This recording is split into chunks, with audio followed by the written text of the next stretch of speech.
Hey, how's it going? Welcome back to EB Yoga. Today's class, I want to talk about stepping our foot up from downward dog.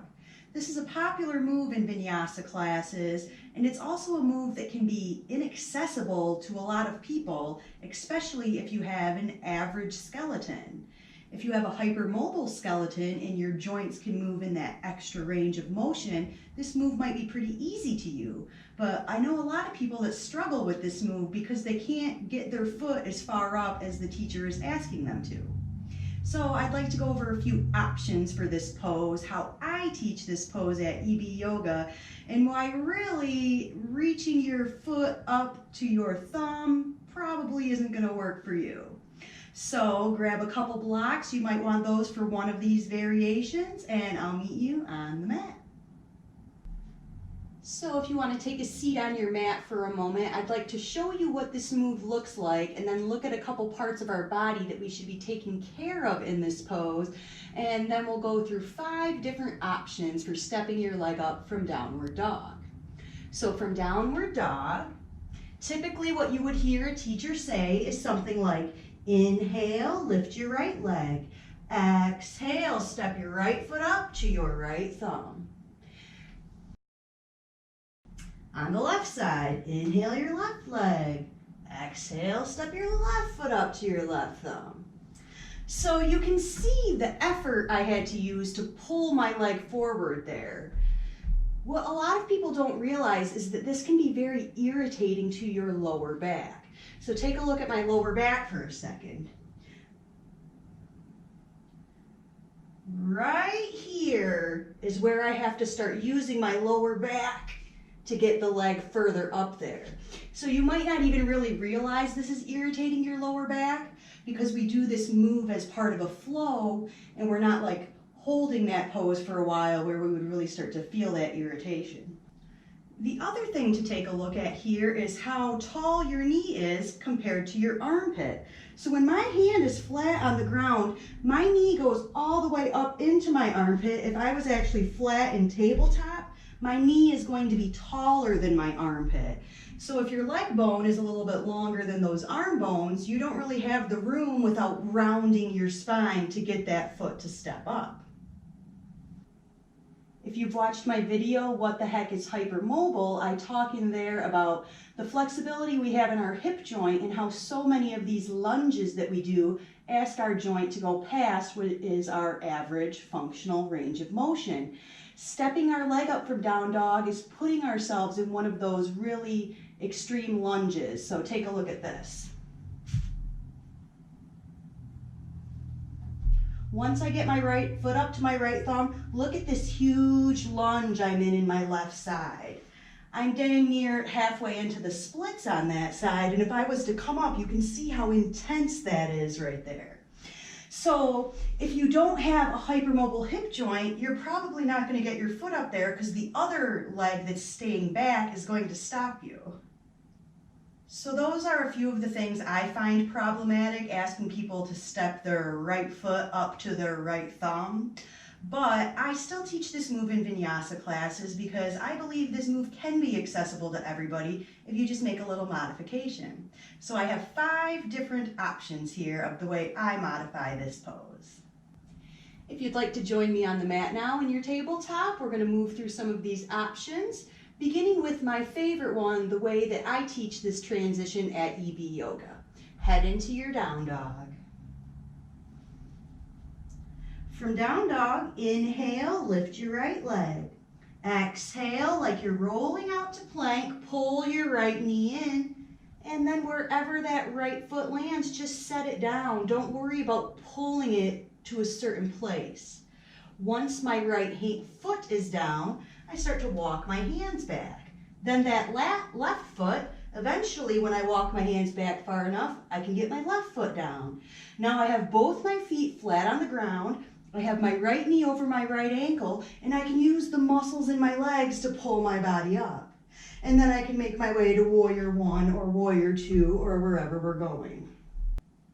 Let's try that on the left side before we go to option 2. Head back to down dog. Inhale, lift your left leg. Exhale, knee to belly like you're rolling to plank. Drop your left foot down. Walk your hands back. Eventually you can get that right foot flat. And then find your balance, push into your legs and rise up.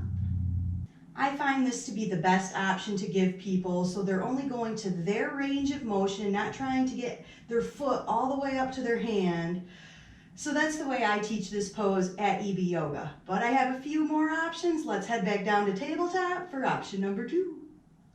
Option number 2, maybe use your hand to help you get that foot a little bit further forward so that you can get your balance and rise up. From table, head to downward dog. Inhale, lift your right leg. Exhale, like you're rolling to plank, set your right foot down.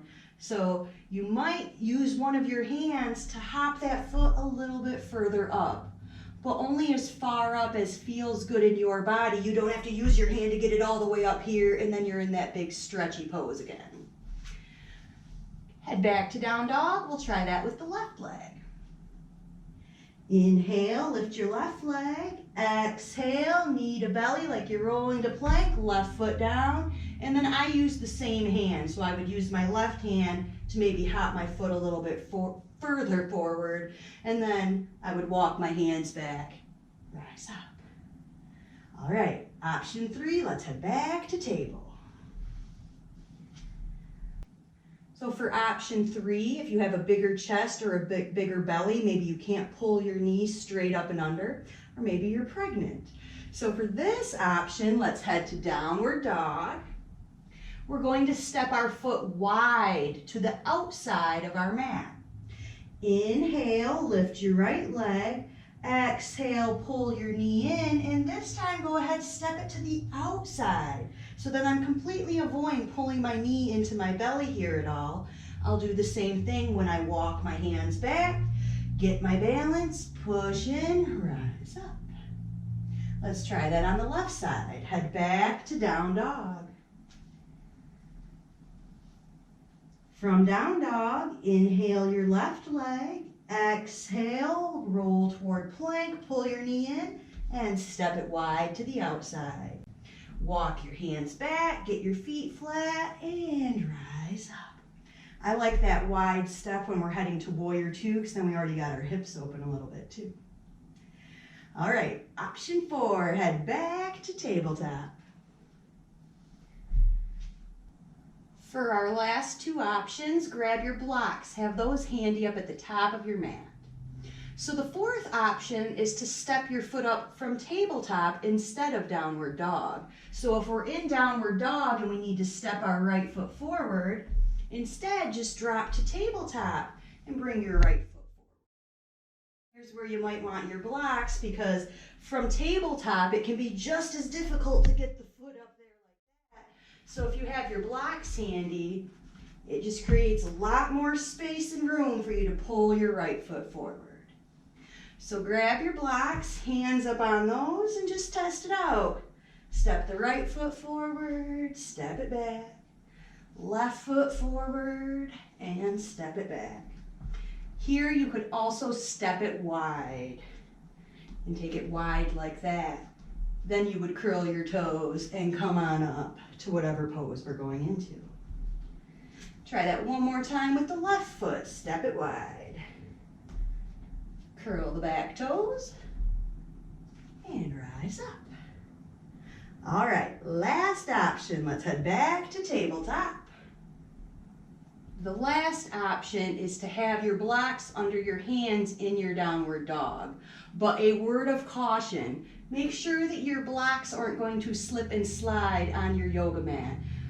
As I've mentioned, I have my Jade yoga mat, super grippy, made with all natural rubber. My blocks aren't going to go anywhere. If I had a cheaper, slipperier mat, or if I tried to do this on the floor, my blocks would slide and I might end up in a face plant.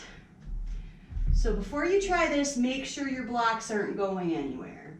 And then depending on how big your hands are, I like to try to grab the block, but my hands are a little small, so I do my best as I can to get my pinky and my thumb around the edges of the block. So if you'd like to try down dog on the blocks with the step through, curl your toes, lift your hips. Inhale, lift your right leg. Exhale, step it forward, back heel flat, and rise up. So you can see how much more space that gives you. It's like you have longer arms, so you have much more room to step your foot forward. Let's try it with the left leg. From down dog, inhale your left leg. Exhale, step it forward. And rise up. That might be my favorite variation, except that it's not always convenient to have blocks under your hands in downward dog. All right, let's meet back on the mat. I hope that gave you some new options for stepping your foot forward from downward dog, and you can find a version that's comfortable for your body.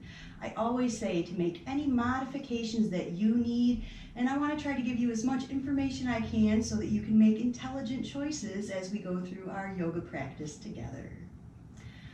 Thank you so much for joining me for class today. I hope to see you again soon.